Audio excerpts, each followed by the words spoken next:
Standard 6 Mathematics Part 1 Chapter 1 Basic Concepts in Geometry. Let's learn points. A point is shown by a tiny dot. We can use a pen or a sharp pencil to make the dot.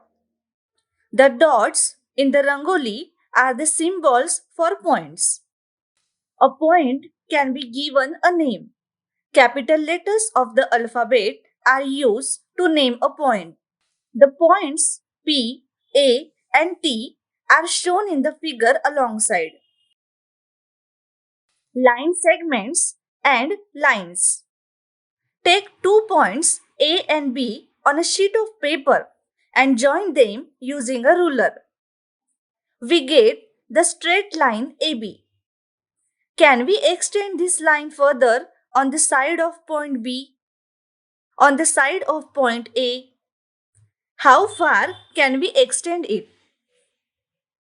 We can extend the line in both directions till the edges of the paper. If the paper is very big, the line can be very long too. Let's imagine that we can extend this line forever without any limits on both sides. To show this extended line on paper, we use arrowheads at both ends of the line in mathematics. When we say line, we mean straight line.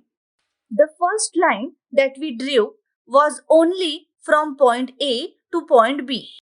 It was a piece or a segment of the longer line. A line segment has 2 points showing its limits. They are called endpoints. We write the line segment AB as segment AB in short. A and B are its endpoints. A line is named using a small letter or by using any 2 points on the line. Line L has been shown alongside. Its name can also be written as line PQ or line QP. Rays. Look at the pictures. What do you see? Rays starting from the sun go forward in all directions.